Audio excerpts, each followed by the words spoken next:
കോഴിക്കോട് നിന്ന് അല്പം മുമ്പ് കാര്യമായി ഇത്തിരി മഴ പെയ്തു, മിന്നലും ഉണ്ടായിരുന്നു. നിങ്ങൾക്കറിയാം, മിന്നലേറ്റൊരു മരണവും കോഴിക്കോട് സംഭവിച്ചിട്ടുണ്ട്. കോഴിക്കോട് നിന്ന് അജി കുഞ്ഞുമോൻ ഇപ്പോഴത്തെ അവിടെ അവസ്ഥ എന്താണെന്ന് അപ്ഡേറ്റ് ചെയ്യാൻ നമുക്കിപ്പം ശരിയാണ്. അജി, ഇപ്പോൾ കോഴിക്കോടും പരിസര പ്രദേശങ്ങളിലും മഴയില്ല എന്നാണ് നമ്മൾ മനസ്സിലാക്കുന്നത്. എന്താണ് ലേറ്റസ്റ്റ് അപ്ഡേറ്റ്?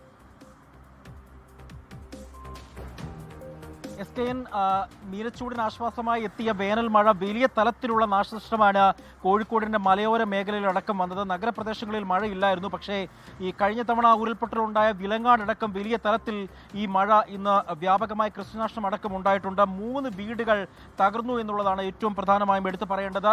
മാവൂർ മേഖലയിലാണ് കനത്ത നാശനഷ്ടമുണ്ടായത്. മാവൂർ മേഖലയിലെ നിരവധി വൈദ്യുതി പോസ്റ്റുകൾ തകർന്നു വീണു. ഈ മേഖലയിലെ വൈദ്യുതി ബന്ധം താറുമാറായി. അതുമാത്രമല്ല, കോഴിക്കോട്ടെ 3 പഞ്ചായത്തുകളിൽ വ്യാപകമായി കൃഷിനാശം തന്നെ ഉണ്ടായിട്ടുണ്ട് എന്നുള്ളതാണ് ഏറ്റവും എടുത്തു പറയേണ്ടത്. കൊയിലാണ്ടിയിൽ മരക്കൊമ്പ് പൊട്ടി വീണ് ഇരുചക്ര വാഹന യാത്രക്കാരന് ഗുരുതരമായി പരിക്കേറ്റിട്ടുണ്ട്.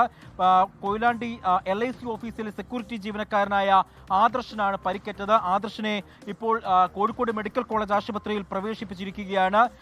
ഇന്ന് വൈകിട്ട് ഈ തിരുവണ്ണൂർ മേഖലയിലും ശക്തമായിട്ടുള്ള മഴയുണ്ടായിരുന്നു. അവിടെയും വ്യാപകമായ നാശനഷ്ടം ഉണ്ടായിട്ടുണ്ട്. കോഴിക്കോട് മാവൂരിൽ കനത്ത മഴയിൽ ഒരു വീട് തകർത്തിട്ടുണ്ട്. മാവൂർ സ്വദേശി കൃഷ്ണൻ നായരുടെ വീടാണ് അവിടെ തകർന്നത്.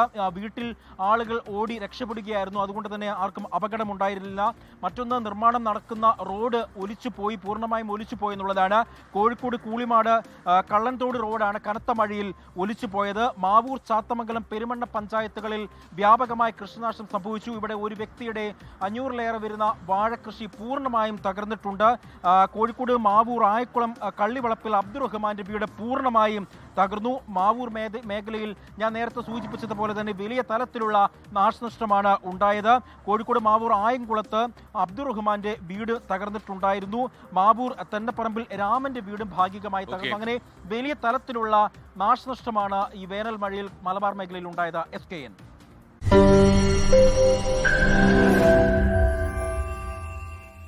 ലോകത്തെവിടെയായാലും ഏത് സമയത്തും 24 വാർത്തകളും ഓഗ്മെന്റഡ് റിയാലിറ്റി പാക്കേജുകളും എക്സ്പ്ലെയിനറുകളും വിശദമായി കാണാൻ ഞങ്ങളുടെ YouTube ചാനൽ നിങ്ങൾക്ക് സബ്സ്ക്രൈബ് ചെയ്യാം.